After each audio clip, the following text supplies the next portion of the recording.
আজকের উপস্থিত আমাদের ধানের শীষের পক্ষে জনাব আব্দুল আল মিন্টু সাহেবের পক্ষে উপস্থিত আমাদের নেতা কর্মী এবং শুভাকাঙ্ক্ষী সবাইকে আসসালামু আলাইকুম। আমরা আজকে এখানে একত্রিত হয়েছি ধানের শীষ মার্কার পক্ষে জনাব আব্দুল আল মিন্টু সাহেবের পক্ষে একটি মিছিল করার জন্য।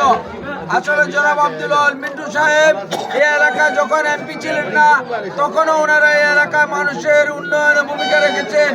এই এলাকায় স্কুল কলেজ মাদ্রাসা ওনারা প্রতিষ্ঠা করেছেন, ফ্যাক্টরি প্রতিষ্ঠা করেছেন এবং ওনাদের অনেক শিল্প প্রতিষ্ঠান আছে যেখানে আমাদের এলাকার ছেলে মেয়েদের পড়ালেখার সুযোগ হয়েছে এবং বেকার যুবক যুবতীদের কর্মসংস্থানের সুযোগ হয়েছে।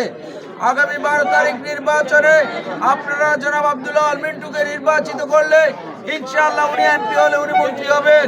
উনি মন্ত্রী হলে এলাকার উন্নয়ন হবে, এই এলাকায় মিল ইন্ডাস্ট্রি প্রতিষ্ঠা হবে, আমাদের এলাকার বেকার যুবক যুবতীদের কর্মসংস্থানের সুযোগ হবে, আমাদের এলাকার উন্নয়ন হবে।